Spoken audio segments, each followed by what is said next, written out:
Hey everyone, it's Nicole from Illuminated Movement here, talking about the sun moving into Libra and the autumnal equinox. So, the big question here, are things going to be falling together or are they going to be falling apart? Probably a little bit of both. But either way, this year's Libra season is coming in hot. It's coming in hot. Why do I say that? Well, we have to take a look at Mars. Mars is a big player this year in Libra season, believe it or not. Why do I say that? Well, it's currently sitting in Libra, so it's already moving through the sign. The sun will be entering on September 22nd or the 23rd, depending on where you live in the world. And then we've got the south node that's already there, been there since July of this year. And we've got Pluto squaring the nodes. So, woo, Mars, making it hot, stirring things up a little bit, and wanting us to move some serious energy in our lives. So, let's take a look at the chart, see what this has bringing up for us. All right, so here is the chart for the sun moving into the sign of Libra on September 22nd, if you happen to live in Pacific Standard Time like I do, but it's going to be on the 23rd for pretty much everyone else in the world. And we've got a few significant things going on. As I mentioned, we've got Mars, which will be at 17 degrees when the sun moves in, and it's pretty close to a conjunction depending on how you look at your orbs, but it's sitting right next to that south node in Libra. So we've already got a lot of energy in this area in the chart. Now, we've had the nodes here in Libra and Aries, just make a little bit easier to see for those of you who aren't as familiar at looking at charts. The north node is what I think looks more like a horseshoe facing up, and then the south node looks more like a horseshoe facing down, or kind of like a smile, if that makes more sense to you. So whenever we have the north node in a particular sign, we want to look at the planet that rules it. And in this case, when we're talking about Aries, we're talking about Mars. So wherever Mars is moving through the zodiac over the next, let's see, year, because the nodes will change. What is it? I have to look it up. I have all these dates in my head. I apologize. I've been having a hard time keeping them straight today. So that's a little bit on the embarrassing side, but it is what it is. So, anyhow, we want to look at Mars and where it's making moves. So, Mars in Libra. It's a great opportunity for Mars to bring energy, to bring drive, and to bring passion into Libra things. So, what are Libra things? Well, Libra likes harmony. Libra likes balance. Libra likes a sense of beauty. It's about relationships. It's about you and me coming and sitting down at the table and figuring out what we share, right? And where we can find common ground. So, if you can get Mars to sit down and put its energy into those kinds of places, Mars is going to have a lot easier time being in Libra. If Mars doesn't have anything constructive to do, on the other hand, Mars gets cranky. And that's when Mars turns into a troublemaker. That's when Mars can cause arguments and strife and misunderstandings and even inflammation in our body, right? Because Mars is hot. Mars also rules things that cut. So we may have like a sharp tongue where normally maybe we'd be a little bit more peaceful, things like that coming up. So it's something you want to watch out for, because maybe you don't want to pick a fight with your partner or your boss or your family member or your brother or whoever it is, right? Maybe that's not actually what you want to do. And why would I say that? Well, sometimes when it comes to Libra, I just realized I didn't do that so well. When it comes to Libra, Libra can also be the sign where we tend to project a little bit. It's Libra, and it's also the seventh house in certain respects. But when we're talking about partnerships, we're talking about relationships, we're talking about mirroring energy. And so, whatever's going on in our inner world, right, it gets reflected back into the outer world. And we have these wonderful people that come along and show us what's going on for us internally. And one of the greatest ways we can do that is through our significant relationships. So, if you're finding yourself getting a little bit irritated about things, getting a little bit cranky about some things, see if there's a place within you where that energy needs attention. Because oftentimes when we feel cranky, we feel off, we feel irritable or frustrated or whatever it is, it's because there's an unmet need, right? And if we can start to change that energy within ourselves, we tend to see it change, usually pretty quickly, out in the world around us, in our relationships, in the people and places and things that we encounter. So, this is how we move from victim mentality to empowered state, right? This is also the difference between 3D and 5D, right? Instead of this is happening to me, poor me, life sucks, we can turn around and say, okay, this thing is happening to me and I don't like it. What can I do with it to make my experience better? So, for example, if you're feeling like your partner is not giving you enough love and appreciation, it's possible there's a place in your life where you're not giving yourself love and appreciation.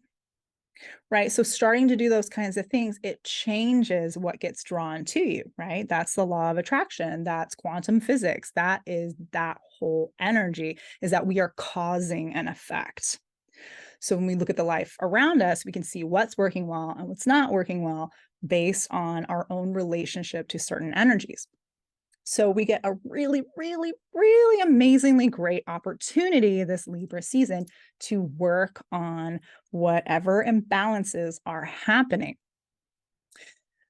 Power imbalances. Let's talk about that. So we can't talk about power imbalances without talking about our friend Pluto over here in Capricorn, right? Where it's been since 2008. So Capricorn deals with our inner authority. It deals with our relationship to ourself, to our discipline, to our goals, to our achievements, to the structures that we build in our lives.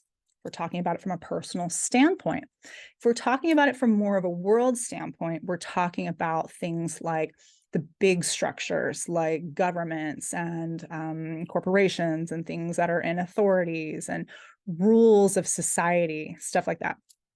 So Pluto has been coming through since 2008 and showing us where there's been power imbalances. It's been showing us where there's cracks in the foundation, right?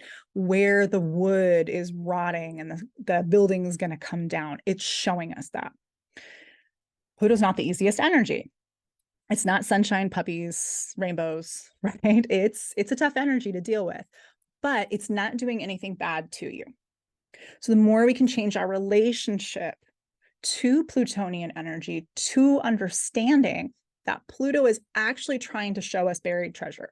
It's actually trying to show us where we can become more empowered, where we can transform things and make them better. So it has to do this by showing you where the problem is first. So if you change your mindset from looking at, oh, Pluto is bringing me troubles, and look at it more as, wow, Pluto is so helpful. It's getting me through these troubles so that I can move to a better state. You're going to have a lot easier time dealing with Pluto energy. Again, it's not always fun. I'm not going to pretend it's not. I'm not sugarcoating it because it's a tough energy. But with Pluto being here, Pluto has been squaring the nodes. So that's this little red line here with the square symbol and going down there. So Pluto's been doing that with the nodes for quite some time. It started earlier this year when the nodes were in Taurus and Scorpio, North node being in Taurus, South node being in Scorpio. And it's continuing to do this as the nodes have moved into Aries and Libra. So why is this significant? Pluto does not square the nodes every year. Okay, this is not something that happens at like a regular interval that we can count on each year where it's like, this is just going to happen and this is part of our experience. No. When Pluto squares the nodes, especially for an extended period of time, like it happens to be doing this year and part of next year, it's bringing in an intensity. It's bringing in a focus into those areas of the chart, those polarities in particular. So it started with Taurus and Scorpio, right? Venus ruled Taurus being the north node, and then that south node, Mars, ruled. And then it flipped in July of this year. It moved because the nodes move clockwise through the zodiac. It moved into Aries and Libra, which switched. Venus is now the ruler of the south node, and Mars is now the ruler of the north node. So why is that significant? It's bringing a lot more outwardly directed energy. Okay. Taurus and Scorpio are what has been traditionally called feminine signs in astrology. Now, I'm not talking about genders here when I'm talking about feminine and masculine. I'm talking about energies. I'm talking about taking in or going out. Sometimes people have an easier time relating to yin and yang. Sometimes they don't. My favorite way to describe this, and the more you follow me, the more you're going to hear me talk about this, is the feminine energy. I like to think of it as like an inhale, where you're pulling energy in towards you. And then the yang energy, the masculine energy is the exhale. It's moving the energy outward. And we need both, right? If you think about life, you can't just always inhale. Like, try it right now. It doesn't work, right? And you can't just exhale. That doesn't work either. And there may be places and times where an inhale is inappropriate, right? Like if you're underwater, for example, and you don't have like a breathing apparatus, inhaling water into your lungs is not a great idea. So we really, really, really need both these things in balance. And when the nodes flipped like this, we have a lot of energy in relationship to self and relationship to other, because both Aries and Taurus have to deal with the self in a very kind of raw, instinctive way. And both Libra and Scorpio have to do with sharing with other people, going deep with other people, and relating with other people in a very big way. So we had a year and a half of doing Taurus and Scorpio, which are both inward. They're both feminine. Taurus is the feminine Venus, and Scorpio is the feminine version of Mars. They're the internal, the inward, the inhale energies. And then it switched to Aries and Libra with that Mars, the exhale, the externalization, the outward expression of energy. And so I don't know about you, but I have definitely noticed a lot of big energy moving, a lot more socialization, a lot more interaction, a lot more even kind of things coming to the surface and being dealt with in the external, right? So a lot of energy there, and Pluto making it known that we need to get this stuff in order. We need to learn how to integrate Aries and Libra. There is a space where when we're talking about the nodes, we're talking about go more towards a north node energy. And that is true. We do want to embrace more of that Aries energy wherever possible to balance out anything that's out of whack, for lack of a better term, right, with the Libra South Node energy. It's not about just throwing away Libra and being like, see you later, Libra, screw relating to other people. That does not work.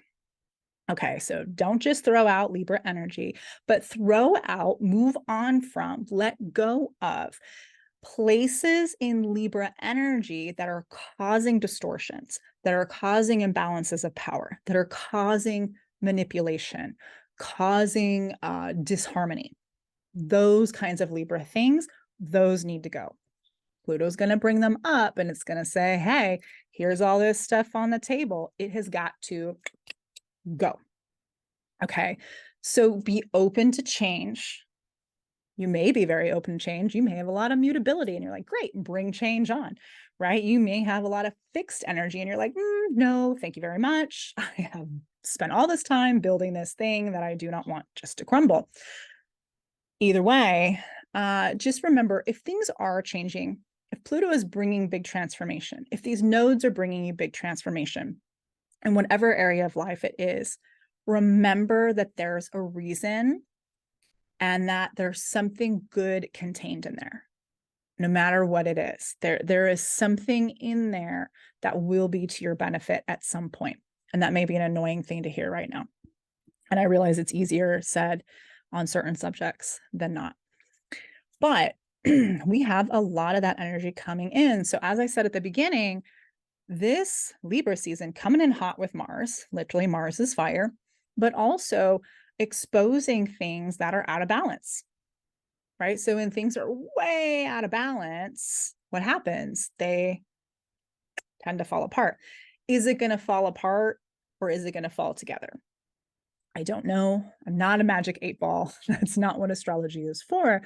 But if you are experiencing those kinds of energies, just know that your soul has got your back, right? God has got your back. The universe has got your back. Like things, when they crumble down, they disintegrate, there is a reason.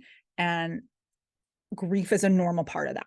I know a lot of people are grieving right now too. Ooh, I can feel it. I can really feel it in the collective energy. And then, as I do more readings with people and speaking with people, there's quite a bit of that. Kind of in a world sense, people are grieving a way of life that's gone. Some people are, not everybody is, but some people are in denial that anything is changing. They think it's just gonna go forward, business as usual, and it's not. So being prepared for all of those things is really, really important. And as I said, this is a very big, kind of fiery, coming in hot Libra season, coming in hot on this equinox. This is the halfway point in the zodiac, in the astrological year. So we've got some big things coming up and a lot to look into. But I just wanted to give you a preview on what this energy could be like and what is coming up, because it's not your typical average Libra season, especially with the nodes being here. The last time the nodes were in this exact position was about 19 years ago. So if that's a relevant time period for you, depending on how old you are, you may want to look back about 19 years ago and see what was happening then, because there's going to be some kind of energy of completion or of a continuation of the same story. So you'll get kind of that chance to look and say, okay, am I continuing and going forward, or do I need to close this book and start a new series, right? Write an entirely new book series, not just a new chapter. And that will be different for everybody. So I am sending you guys so much love. I hope this was helpful. If you have any questions or comments, things like that, I do read them. I'm happy to answer questions as long as they're not, super personal questions, because we're not going to go there on the internet. But yeah, thank you guys so much for watching and subscribing. I really, really look forward to it. I love astrology. I love sharing astrology. I think it is one of the most powerful tools that we have. It is certainly completely revolutionized my life and my self-understanding, and also the way in which I understand other people and the energy that's happening in the world, because there's some really big things happening. And, knowing astrology doesn't stop things from happening. It doesn't just make things instantly easier in a sense that it just magically fixes everything, because it doesn't. But it's so helpful to understand what the energies are asking of us and what we can do with them to really use them in a constructive way. And astrology is one of, if not, in my opinion, the most powerful tool and language that we have to be able to do that. So thank you all so much for being here. I'm sending you so much love going forward into Libra season. Take good care. Bye for now.